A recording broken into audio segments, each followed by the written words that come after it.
Bienvenue à Voix de l'innovation, une émission podcast de Équité où nous explorons les idées qui façonnent les passionnés du développement logiciel sur mesure. Je suis Romain Rosvik et aujourd'hui nous allons rencontrer des personnes extraordinaires dont leur passion a transformé leur manière de travailler et d'innover. Nous sommes en édition spéciale DevFest Lille 2024.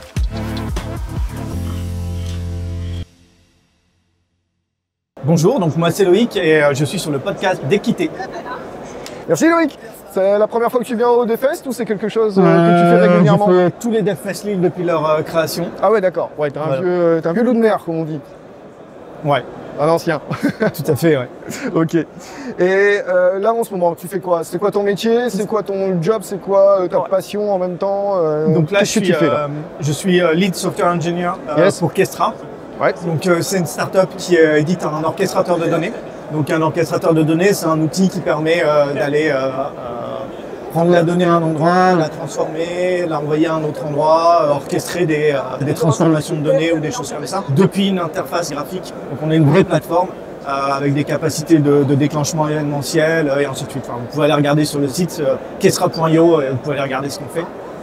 Voilà, donc je suis dans cette startup depuis à peu près 1 an et demi. D'accord. Donc je travaille aussi bien sur Kestra lui-même, qui est un projet open source pour lequel on a une version d'entreprise. Et là, je vais commencer sérieusement à aborder notre projet d'un SaaS dans le cloud pour mettre à disposition de la plateforme Kestra sans que les gens aient besoin de l'installer eux-mêmes. D'accord, ok. T'es bien occupé, j'ai l'impression là. Ouais, tout à fait. Mal. Ça fait combien de temps que tu travailles? Ça fait combien de temps que tu es professionnel dans le domaine de la technologie? Ça fait 20 ans. Ça fait 20 ans. Donc avant, j'étais chez Zenica. Très bonne boîte. Très content de ce que j'ai fait chez Zenica. Alors, pour la petite info, on enregistre au DevFest et ils sont juste derrière nous. Donc Ouais, ils sont sympas en plus. Donc voilà, j'étais chez Zenica consultant, donc là j'avais fait pas mal de choses. Avant ça, j'étais architecte logiciel chez Kaby et j'ai commencé après tout au début dans une SS2I assez classique voilà, où je faisais du dev en classique. Classique, d'accord. Et d'où vient cette passion du code, de la technologie? Ça remonte à quand? Alors pas forcément dans le monde professionnel, ça remonte vraiment à l'enfance? Ou c'est plutôt l'adolescence, la découverte? Alors c'est plutôt à l'adolescence. D'accord. Moi, dans mon enfance, on n'avait pas d'ordinateur. D'accord. Voilà. Il y a une trentaine d'années, il y avait très peu d'ordinateurs dans les foyers. Et en fait, c'est plutôt vraiment à l'adolescence, collège, lycée, où effectivement j'ai commencé à découvrir un peu l'informatique via les jeux, via les échanges que je faisais à cette époque-là. Et puis j'ai toujours eu un esprit très curieux. J'adore apprendre des nouvelles choses. Donc voilà, à une maison qui m'a filé un vieil ordinateur portable, je l'ai démonté, j'ai pas réussi à le remonter.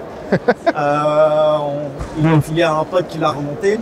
J'ai redémonté, cette fois-ci j'ai réussi à le remonter et à partir de ce moment-là, voilà, j'ai commencé un petit peu à bidouiller.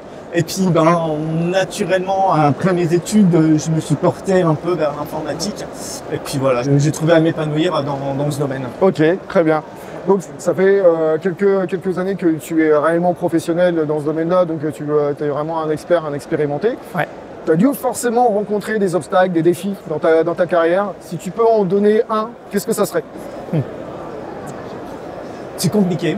Oui, mais il y en a toujours un qui est plus difficile que d'autres. Pour moi, il y a les défis techniques sont généralement jamais insurmontables. Ouais. Parce que il suffit de rechercher, il suffit de se baser sur les experts. Et voilà, donc ça n'a jamais été un problème pour moi, les défis techniques. Par contre, voilà, j'ai travaillé dans certaines sociétés ou pour certains clients où les défis étaient plus d'ordre organisationnel, politique. Oui. Et ça a toujours été un petit peu plus compliqué. C'est des choses où j'ai plus de mal justement à faire la part des choses, des choses comme ça. C'est un problème pour toi de compréhension, de pédagogie, de culture? C'est les points de blocage, c'est un peu tout ça? Ouais, et puis c'est aussi une chose que j'ai pas appréciée en travaillant dans les grands comptes, c'est les relations politiques où les décisions sont pas prises par les gens qui ont la capacité de la prendre, des décisions qui arrivent d'en haut, qui sont en dehors de tout bon sens, ou des bâtons dans les roues qu'on met artificiellement et qui vous ralentissent. Et c'est plutôt vraiment ça qui m'a toujours posé problème dans mon métier. D'accord, ouais, ok, je comprends. Et donc là, en fait, l'objectif du podcast, c'est de montrer les passionnés de la technologie. Alors, ça conditionne un peu tout le monde. Une nouvelle personne, un junior, une junior, voilà, qui veut rentrer un peu dans ce métier-là, qui finit bientôt ses études.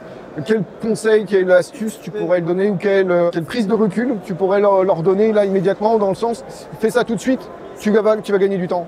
Alors, dans notre domaine, on a une chance énorme, c'est que on a plus de postes ouverts que de gens qui postulent. Ça, c'est un donc, si vous pouvez, choisissez une boîte dans laquelle vous vous sentez bien. Ok. Ce qui est important, c'est d'apprendre. Notre métier, vraiment, le plus important, c'est d'apprendre. Et donc, moi, j'aime bien cette citation. Si tu es le plus intelligent dans une salle, c'est que tu es dans la mauvaise salle. Donc, trouvez une équipe qui pourra vous amener vers le haut et toujours apprendre des nouveautés. Alors, je ne sais plus qui disait qu'il faut apprendre un nouveau langage tous les ans. Ça, je sais pas. Je trouve que c'est un peu compliqué. Par contre, apprenez un nouveau framework tous les ans. Ouvrez-vous à différents podcasts, différents articles. Suivez des personnes sur les réseaux sociaux de différents horizons. Apprenez. Et surtout, si vous êtes dans une équipe où vous ne vous sentez pas bien, où le projet patine, où vous n'avez pas de plaisir, changez. Parce qu'il y a plein de trucs. Il y a plein de choses qui sont possibles. Ok, et toi, tu es aussi dans la pédagogie, tu donnes peut-être des cours, des conférences, tu postes un peu des choses, tu écris peut-être des articles? J'ai un blog sur lequel j'écris des articles de temps en temps, ok. loicmathieu.fr. On vous mettra le lien, ne vous inquiétez pas. Donc moi c'est Loïc Mathieu, donc loicmathieu.fr. On me trouve sur les réseaux sociaux, sur Twitter et compagnie, @Loïc Mathieu, c'est facile. J'écris aussi un petit peu pour le blog Fujay, qui est un blog sur le Java. J'ai écrit un livre sur Quarkus aux éditions Eni, si vous êtes intéressé. Après, je fais des conférences régulièrement. Pareil, sur mon site, il y a la liste de mes conférences. Cette année, j'en ai pas encore fait. C'est une année creuse. Bon. Mais j'ai fait des conférences de DevFest, à DevOps, c'est quelque chose que j'aime bien. J'ai aussi donné des cours, mais ça, j'ai arrêté parce que ça prend du temps, c'est compliqué. On a qu'un seul agenda. Voilà, et puis en plus, comme on fait ça quasiment gratuitement, parce que je donnais des cours à la fac, et les cours à la fac, c'est juste honteux là, comment ils nous rémunèrent. Mais bon, c'était voilà. Et j'avais aussi donné fait de l'initiation à l'école. D'accord. Pour pouvoir faire découvrir le code avant qu'il y ait des billets sur le métier de l'informatique. Parce qu'on a un gros problème avec les billets où on dit c'est un truc pour les hommes, pour les geeks, pour les gens introvertis et tout ça. Et donc j'avais fait des découvertes du code, c'était assez sympa. C'était avec Zenica dans le cadre de ce qu'on appelle un projet qui s'appelle Code-moi un mouton. J'étais allé avec des collègues. Et donc on avait été dans une école de Roubaix en CO2. Et on leur avait fait découvrir via du Scratch, via des petits robots, des choses comme ça, les métiers de code. Super. Okay. Et c'est toujours quelque chose que j'adore, c'est partager mes connaissances, partager mon savoir, partager ma passion aussi, parce que c'est vraiment, c'est un sujet, c'est vraiment une passion l'informatique pour moi. Ah ouais, c'est prenant en plus, hein, quand on est dedans, Hein. J'adore coder, j'adore apprendre des nouveaux trucs, mettre en place des nouveaux systèmes. D'ailleurs, ça fait 20 ans que je bosse et j'ai toujours envie de coder tous les jours. C'est bien ça. Et ça a été un truc, hein, à un moment on m'avait dit, quand j'étais chez Zenica, on m'avait dit on va te mettre sur une mission d'urbanisme.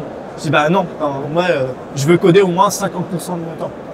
Et c'est une des chances aussi quand on part dans une start-up comme ce que j'ai fait, c'est que là, chez Kestra, moi je code tout le temps. Je l'entends souvent ça, j'ai envie de coder, continuer à coder au moins pas 50%, c'est limite naturel en fait. Quand je faisais de l'architecture chez Zenica, j'avais essayé à chaque fois d'être dans des missions où la part de code était importante. Seulement, au bout de 20 ans, il faut qu'on vende un certain prix aux clients, donc ça peut être compliqué pour des ESN de pouvoir placer des profils qui codent parce que beaucoup de clients vont pas voir l'intérêt d'avoir un mec senior qui vont payer un peu cher pour faire du code. Mais il y a plein d'intérêts, entre autres dans une équipe, pour partager ses compétences, faire avancer les autres. Moi, quand je suis dans une équipe, j'essaie toujours de travailler avec les plus jeunes, de leur transmettre un peu mon savoir, ma passion, mes manières de fonctionner pour les faire grandir. Ça me paraît normal, quoi. Et je pense que ça, c'est quelque chose qui est souvent sous-estimé, cet apport d'avoir des profils divers dans une équipe. Tout à fait, ok. On va terminer par une question, parce que nous sommes au DevFest. Quel est l'impact du DevFest par rapport à la communauté technologique ou du développement? Pour toi, c'est quoi au-delà de la communion et de rassemblement, ce serait quoi pour toi? Alors, mais pour moi, c'est vraiment ça. En fait. L'intérêt, c'est de se retrouver tous ensemble et de pouvoir discuter entre eux. Moi, quand je viens au DevFest Lille, souvent, je vais à très peu de conférences. Ouais. Et l'intérêt, c'est que je connais plein de monde. Oui, tout à fait. Et moi, ce que je vais faire vraiment, c'est aller revoir des gens, relier des connexions. Et c'est vraiment pour ça que je viens en DevFest. Un événement comme le DevFest, ça a plein d'intérêt pour la communauté. Ouais. Ça permet aussi de faire sa veille pour les gens qui ne le feraient pas naturellement. 2 jours consacrés à la veille, à découvrir des nouveautés. Et un petit conseil que m'avait donné un de mes anciens collègues, c'est quand on va sur une conférence comme ça, ce qu'il faut faire, c'est aller voir des sujets qu'habituellement vous ne regardez pas. D'accord. Alors bon, moi j'aime pas trop le front, donc je vais peut-être pas quand même aller voir des sujets sur le front.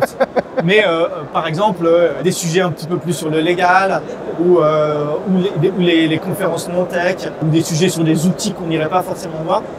Parce que généralement, au jour le jour, on va plutôt faire sa veille sur quelque chose qu'on va avoir l'utilité tout de suite. Mais avec un DevFest, l'intérêt c'est qu'on a une variété de sujets, une variété de tech qui est très grande.